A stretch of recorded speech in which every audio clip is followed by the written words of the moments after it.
All right, hey everybody. Sorry we are a few minutes late. We had a travel delay, but it's good to be here at Tampa General. We thank them for hosting.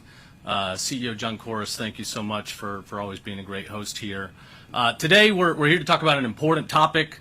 I'm joined by FDA Commissioner Dr. Marty Makary, Florida Department of Agriculture and Consumer Services Commissioner Wilton Simpson, our State Surgeon General Dr. Joe Latipo, the Dean of USF Health, Dr. Charles Lockwood, and the Associate Medical Director of Florida Poison Control, the Tampa Division, Dr. Corey Howard. So today we're here to announce that we are taking emergency action in the Office of Attorney General to prohibit and reschedule as a Schedule 1 drug something called 7-OH, 7-hydroxy. This is a somewhat new synthetic material. It is extracted from kratom, which is a leaf from, I believe, Southeast Asia, and it is chemically manipulated in a way where it's very dense, and actually, I'm told by medical experts, can be up to 13 times more potent than morphine. So it is a significant painkiller. It has been proven to be highly addictive and easily can be overdosed. So it's very dangerous. We've seen it marketed and targeted to kids. As you know from my priorities that I've talked about over the last 6 months, protecting our kids is number one. We want to make Florida the safest place to raise a family. And we are taking emergency action now because we see immediate danger. Last week, the FDA Commissioner issued a warning about 7-OH, putting people on notice to the dangers, calling on states to observe and take action where necessary. So here in Florida, we are not going to rest on our laurels. We move fast, as you know. We want to help lead the way when it comes to public safety. So we have promulgated this emergency rule today that will go into effect immediately. Commissioner Simpson actually, as a state senator, I think about 10 years ago or so, sponsored the bill that gave the Attorney General's office the ability to engage in this emergency rulemaking. It's not something that happens often. It really does need to be a true public health emergency, and 7-OH presents that threat that we want to address immediately. The legislature, I hope, will take the time to do a deep dive. There's certainly a lot we do not know about kratom and this specific extract that is highly potent. I hope they will take a hard dive, and they obviously are the final legislative body when it comes to finalizing restrictions, regulations, and so forth. So I'm very honored to be joined by our FDA Commissioner today. President Trump has built a great team and put solid people in the right positions. It's refreshing that when we're talking about scientific areas, we now have people that actually rely on science and are not just projecting unscientific mandates and philosophies, but are looking at evidence and science and common sense. And I appreciate the Commissioner's leadership here, recognizing the threat to public safety and our kids. So I will turn it over to him. Great. Thank you, Attorney General Uthmeier. It's great to be here in Florida, and it's great to see so many people doing good work here at Tampa General Hospital. Thank you, John Corus, for hosting us here. And essentially, Mr. Simpson, you've been working on this for a long time, and this has really been the work of many people over several years to say, hey, there's something going on. It's off the radar of the medical establishment, and we need to figure out what it is. And we're talking about 7-OH. Sometimes we need to challenge deeply held assumptions in the field, such as the self-claim made by the synthetic concentrated manufacturers of 7-OH that it's good for you. It's got all sorts of benefits. Well, we've got to challenge deeply held assumptions, and you're lucky to have a Surgeon General who is not afraid to challenge deeply held assumptions. We've been burned by medical groupthink in the past, be it groupthink on how to prevent peanut allergies in kids by telling them to avoid peanut butter in the first couple years of life, which actually increased the risk of peanut allergies, or medical groupthink when it came to prescription opioids are fine, they're safe, they're not addictive. I grew up with that dogma. Turns out there was someone like Mr. Simpson who challenged that His name is Dr. Art Van Lee, an internist, who in the 1990s said, no, wait a minute, my patients are getting addicted to oxycodone. And this dogma needs to be challenged. He petitioned the FDA to stop. He thinks we at the FDA contributed to the problem. I agree with him. And he wrote letters to Purdue Pharma saying, wait a minute, these claims are not true. They're not supported with what he's seeing on the ground. Well, we have to be proximate to what's happening on the ground. We cannot live in the ivory tower of the ruling class of the United States. I've come from academia. We've got to be in the vape stores. We've got to understand what kids are taking, what they experience, and what the medical effects are. Let me read for you something that's hard to read, but I'm going to read it for you because I think it's important. As the Attorney General just said, 2 weeks ago, the FDA announced in a giant project in the Trump administration led by Secretary Kennedy that we are going to go hard at the opioid epidemic in all of its forms, in all of its disguises. It was disguised as prescription drugs that could help you with chronic, mild lower back pain. And now it's disguised as synthetic concentrated 7-OH. It was disguised as fentanyl, as an additive agent. Well, we can't get caught flat-footed again after hundreds of thousands of children have died. Immediately after we did the event 2 weeks ago, taking action to initiate the process to schedule synthetic concentrated 7-OH as a controlled substance in the United States, I got this communication from a very prominent person in the United States. Please tell the FDA Commissioner and RFK and others who participated in the press conference yesterday how personally, deeply grateful we are for their works on 7-OH. We tragically lost my stepson to 7-OH last Sunday. Although he had struggled with addiction for many years, he was completely clean for 5 months. He had a job that he loved, and they loved him. He attended church every week, and he was being taught by missionaries. In fact, in his last conversation, it was with missionaries before taking 2 7-OH pills before going to sleep, never to wake up. As I said, he was clean and free of addictions other than his vape pen. He called me on May 31st to tell me he had stopped at the vape shop to buy a vape and was offered a fruity pill and was told that it was kratom. He said that he took the pill and became addicted and that he should have done his research. He died the night he took 2 20-milligram 7-OH pills. The wrapper was at his bedside. There were no other drugs or alcohol in the house. We are very focused on eliminating 7-OH so no mother has to go through the pain and agony she is feeling.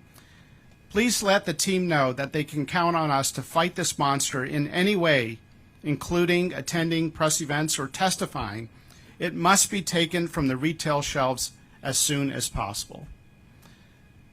This is not just like an opioid. It does not just have opioid binding properties. It is not just a agonist on the mu receptor. It is an opioid. It is scientifically meeting the criteria of an opioid, and yet you can go in a vape shop in America almost on any corner and buy it like a cup of coffee. We have to be proximate to what is happening right in front of us. We got burned with fentanyl. We got burned with prescription drugs. We cannot get behind the 8 ball again. This may be the fourth wave of the opioid epidemic. Concentrated synthetic 7-OH may be the fourth wave of the opioid epidemic. I hope it's not. I hope we're wrong. But why not be proactive instead of reactive? So for that reason, I applaud Florida and this administration, Attorney General Uthmeier, and all the folks standing here with me for taking strong action to not only legally address concentrated synthetic 7-OH as an opioid, but also to educate churches and synagogues and other houses of worship and school boards and parents and doctors. Very few doctors that I talked to, including my own doctor friends, even have ever heard of 7-OH or its many nicknames like 7-omega or 7-hydroxymetragenine or MIT or an enhanced kratom. This is not enhanced kratom. Our focus is not on the kratom leaf. Our focus is not on kratom. There's the kratom leaf, which has trace amounts of 7-OH. And then there is synthetic concentrated kratom, which is popping up in vape stores all over America, and we need to know what's going on. This is part of a broader strategy that we are taking in the Trump administration to end port shopping of illegal vape products. 80 to 85% of the vape products in these vape stores in America are illegal. They've been doing port shopping. Most of these products come from China, where they're banned for Chinese kids, but they're on almost every corner in the United States. We're going to end port shopping. They're laughing at us. We turn them away at the port, goes back on the ship, they go to the next port. The companies who make these products are laughing at the United States. Well, no more. We're going to stop port shopping. We've sent letters to the distributors that they are distributing an opioid dangerous substance. We've got to get to the distribution networks. We are addressing the retail fronts, and we took action to initiate scheduling.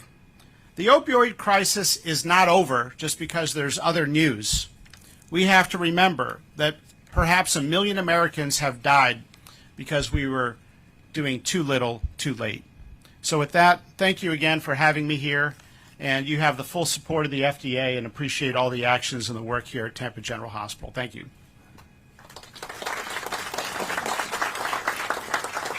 You see these smoke shops, vape stores, hemp stores, you see them oftentimes popping up near schools, near universities, near high schools, and we see advertising and marketing that is clearly focused on kids, mimicking candies and colorful wrappings and things like that. And our office, our state is not going to tolerate it. We've certainly fought this in many contexts, including the vape context. And as you see these chemically enhanced, powerful synthetic drugs being marketed to kids, and kids vaping throughout the day, they're sneaking it into schools, frying brain cells. You just wonder, how are we going to beat our adversaries like China if our next generation is drugged up on all these products? So we're going to protect our kids. We're going to take it seriously. We're going to continue to crack down, and Commissioner Simpson has been spearheading a lot of the takedowns of these illicit, harmful products that are hurting our kids, and I know we'll continue to do so. So I'll turn it over to him. Thank you, and thank you for having me here today, Attorney General. And it's a great opportunity for this day. This day is a long day coming. General Uthmeier, I commend you for this first bold step on an important issue impacting thousands of lives. A few years ago, FDACS raised the alarm on kratom. We were not able to get the support we needed during the Biden administration to treat 7-OH as a Schedule I drug, but we were able to prohibit the sale and marketing to Florida's children. Unfortunately, this drug is not just harmful to our children. A few months ago, we began to see movement like never before with President Trump's administration to raise concern about the 7-OH. There's no doubt that our country was slow to act on the opioid crisis and the ideal of addiction and the death of tens of thousands of Americans and tragedy for hundreds of thousands of impacted family members. We should have acted more quickly, more aggressively then. Fortunately, President Trump, the FDA, and our state leaders are not repeating history. I am proud to be part of the bold, forward-thinking leadership to ban 7-OH from the state of Florida. General Uthmeier, this is an outstanding emergency rule. Thank you for drawing a line in the sand and giving the Department of Agriculture and Consumer Services this much-needed tool to stop the sale of vape shop morphine. And let me be clear, we are going to aggressively pursue this issue and issue stop sales immediately. There are over 5,000 stores across the state that have been selling this drug. We have fielded complaints but not have been able to act. That ends today. This action is a wonderful, but it is only temporary. We will need more action by the state and the federal government. I am confident together we will have success. Street-level drugs hurt families, ruin lives, create victims, destroy our economy, and wreak havoc on our state. Today we fight back with the force of law through this emergency order. Today we make Florida and our families a little safer. Thank you. Thanks for being here, Commissioner, and a man that needs no introduction, Surgeon General Joe Latipo. Thanks, James. Thanks. Well, good afternoon, everyone. And, it's always nice to do press conferences with your friends. So Attorney General Uthmeier is a very, very good friend of mine. I cut my teeth with him in the early part of my job here, particularly when things were more intense and with sort of COVID fights, if you will. And also, absolutely, FDA Commissioner McCary, who I've known for some years, and we've crossed paths a lot, and brilliant guy. You should check it, read his books. I mean, he's a brilliant guy. Commissioner Walton Simpson also, who's done a lot of great work here in Florida. Our leaders here at the university and the affiliated university and the hospital here in Tampa. So it's great that we have a terrific team here about this. And there are a lot of things happening, and I think that it's important. It's one of the interesting things about leadership is knowing when to act and knowing when to wait and gather more information. And our Attorney General has, he's voiced an intent to act, and in fact, he has acted. The emergency order is in effect as of today. Our FDA Commissioner, the Trump administration, is also moving to act very quickly.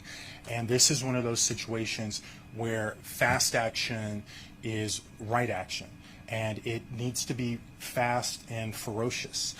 This is, so kratom is used by a lot of people, and, there's the issue, and I'll come to this in a moment, but there's the issue of why folks pursue different types of substances.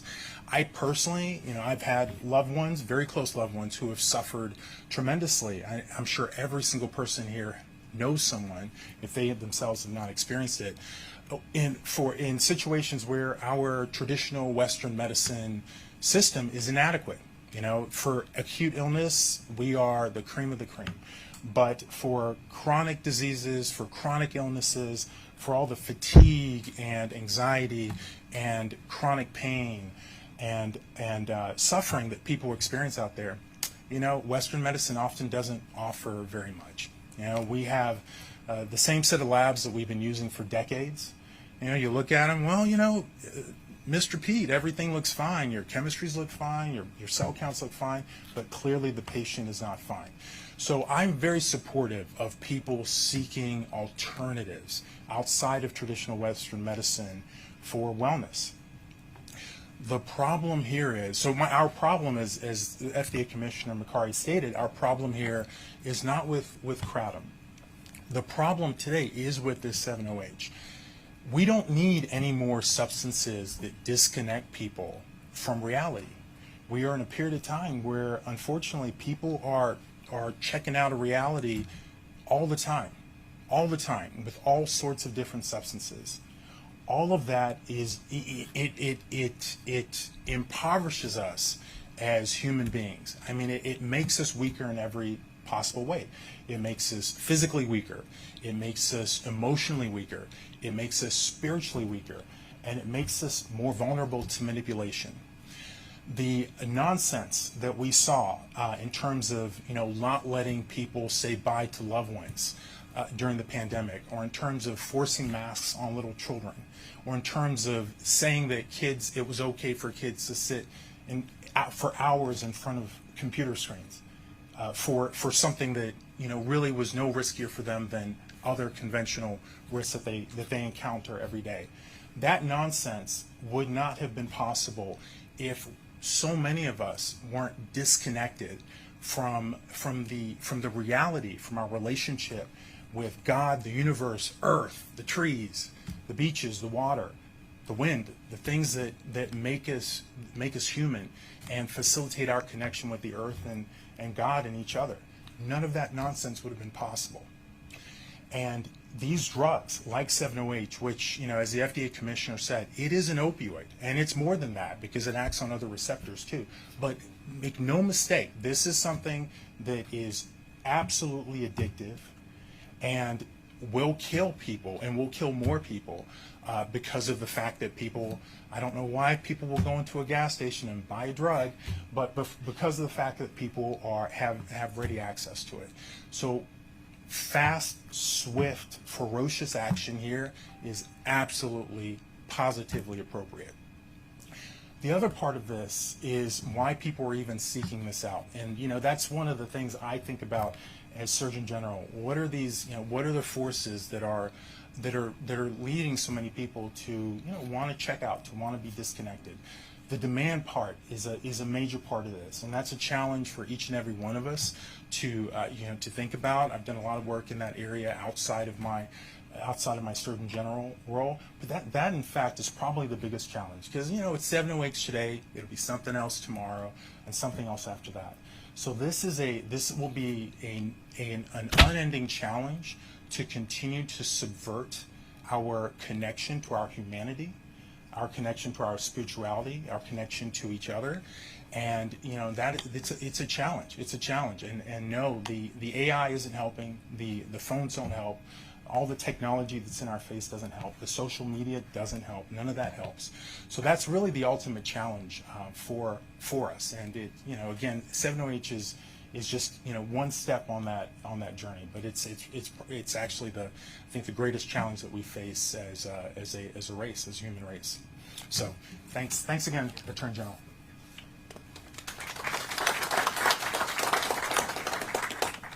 Thank you for being here.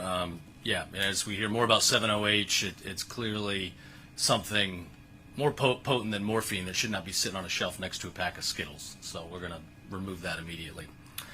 And we have heard from over 55 counties in the state, so a large supermajority, that have all reported heightened emergency room visits, heightened hospitalizations, heightened adverse health reactions because of this new synthetic product. So it's clearly an immediate public health emergency. So to get more into the specifics there, we'll turn it over to the Dean of USF Health, Dr. Charles Lockwood. Well, thank you. And first of all, thank you, Commissioner.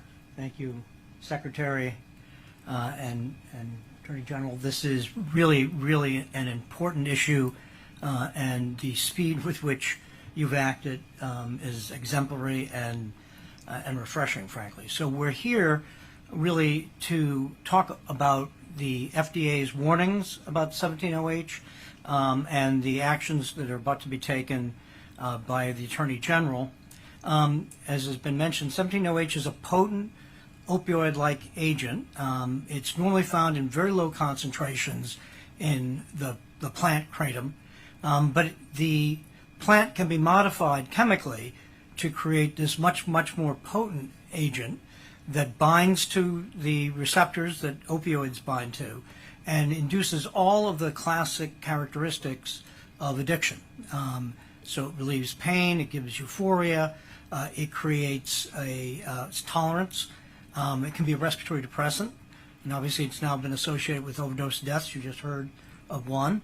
And it will have withdrawal symptoms. It's a classic opioid. And it has kind of appeared surreptitiously in settings like restaurants, or rather gas stations and convenience stores, in gummies and drinks. But it's 13 times more potent than morphine. So just imagine, a teenager going in and buying a gummy that is 13 times more potent than morphine. So this is obviously a major problem. I'm obviously deeply grateful that we're acting on this. I think some of the themes you already heard, this could have been the next wave of the opioid epidemic. I think if other states follow our action, I'm sure they will, I hope they will, we can stop this. But in 2000, our opioid crisis peaked. We had 6,000 opioid deaths. It's been dropping ever since. We're very proud of the actions taken by our state and the federal government, but this represents a clear and present danger to that really refreshing improvement in this scourge that this country has seen for decades, and you heard comments made about it as well.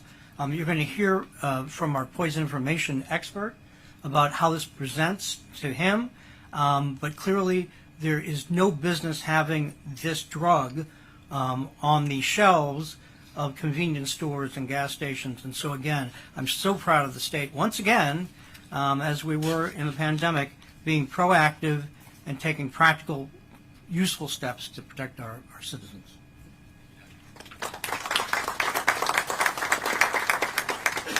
So last but not least, the Associate Medical Director of the Florida Poison Control, the Tampa Division, Dr. Corey Howard. So I'll try not to overlap too much with Dr. Lockwood. Great minds think alike, right? So I'm Corey Howard. I'm one of the medical directors of Poison Control. I'm also an emergency medicine physician.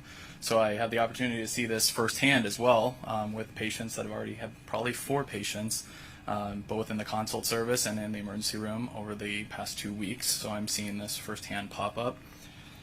So 7-hydroxymetragenine, or what is being denoted as 7-OH, is a dangerous substance because of what we talked about, high potency and immediate dose availability, right?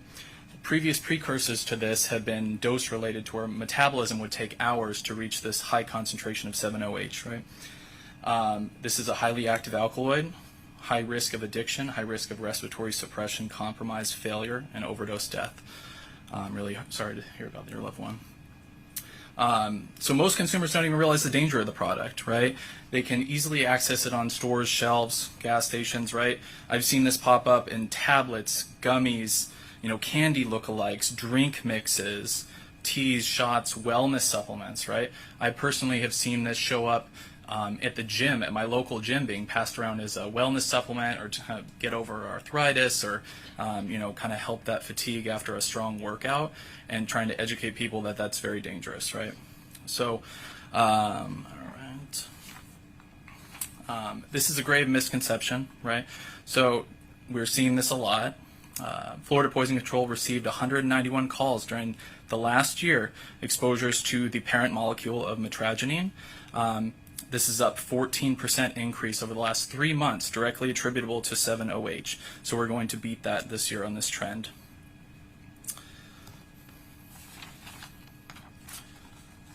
All right. I think the biggest thing to take from this is the confusion of the substance is that it is in fact an unregulated dangerous drug, can be purchased even from a gas station.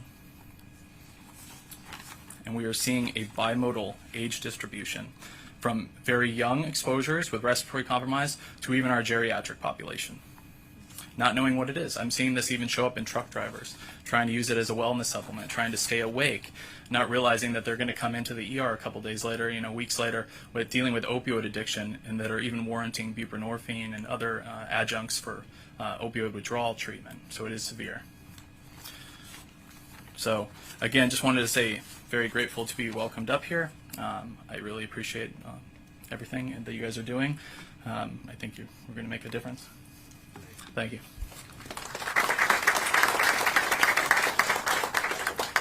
So again, in Florida, we don't just talk the talk, we walk the walk. We're going to act. There's certainly a lot still unknown, and the discussions will continue both at the federal level and amongst our state leaders. But seeing the dangers facing our populations, especially our kids, we're going to act today with the emergency rule and make sure we're getting these harmful products off the shelves. I want to thank President Trump and the Trump administration for their commitment to public safety, FDA Commissioner for coming in person and being here, for the leadership they're taking, again, in protecting our families from dangerous products, especially when many of these products are coming from our enemy, China. So with that said, I know we got a couple flights our guests have to take, but I think we got time for a few questions if people have them. Yeah. With that emergency action, is it just illegal to sell or is it illegal to possess as well?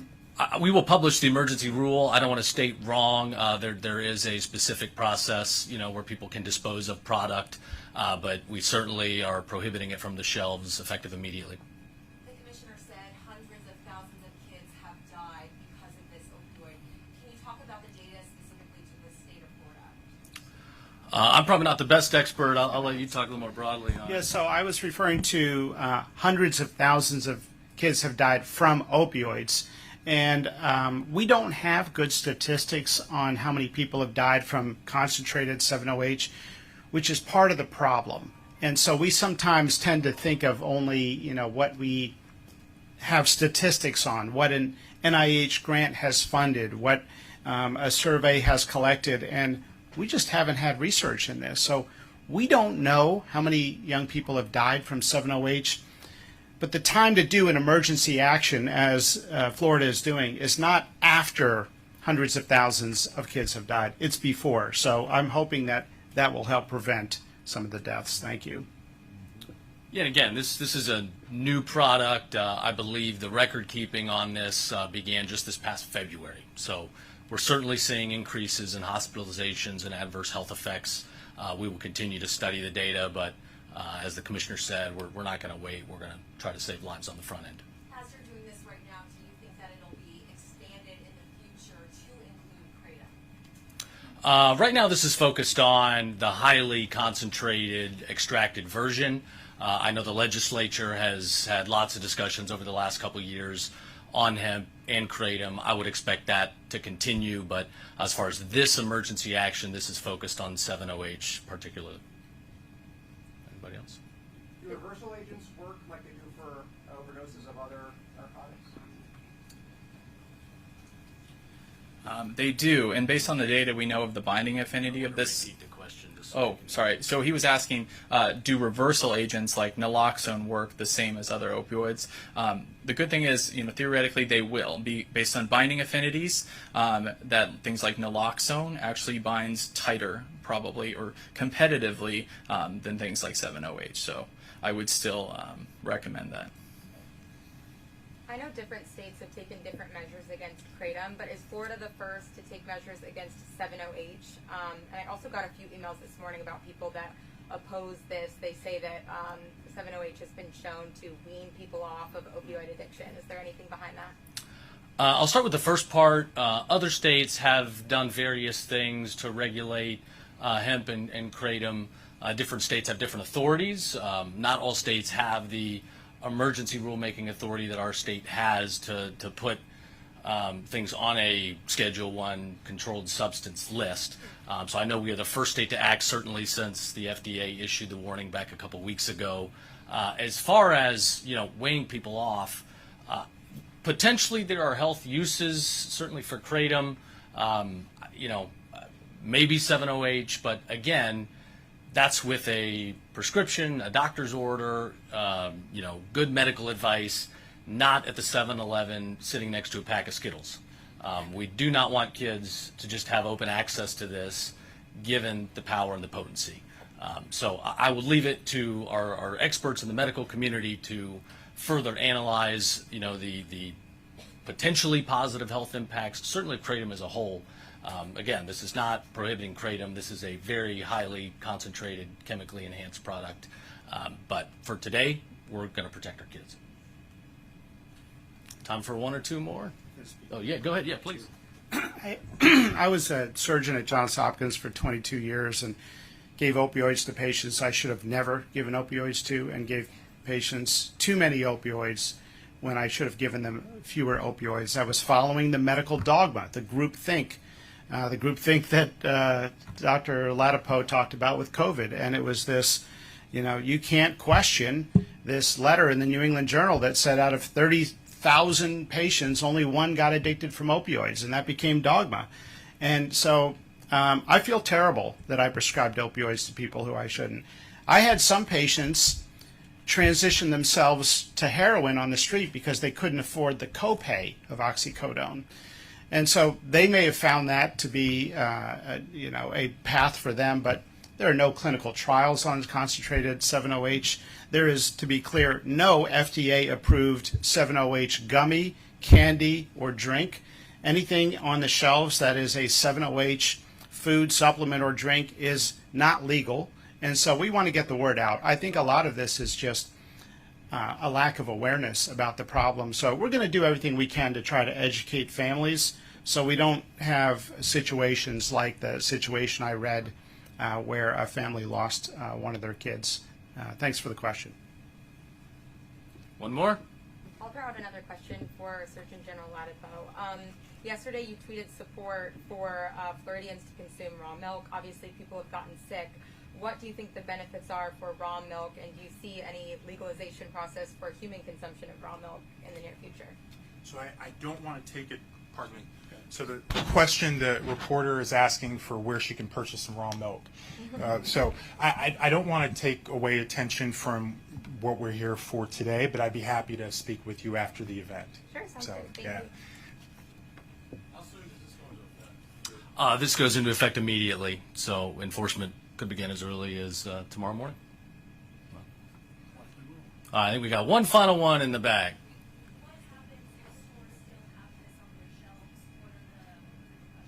Yeah, you want to talk about this? So the question is, what is the repercussions if stores still have this product on their shelves? And what I would tell everyone listening here today is to get it off your shelves. You will be seeing our folks in the coming days, and we will seize these products. We've already seized over 1 million products. That was hemp products that were targeting our children illegally. We were going to be very aggressive after not only protecting our children in this case, but following the emergency order of the Attorney General. So if you have these products, I would go ahead and remove them. I would get them out of the state of Florida, because when we come visit you, that you will get a stop sale, and then that process will happen. If we catch you again, clearly there will be other actions taken to enforce this law against those owners. Okay. Thanks, everybody. Appreciate you being here.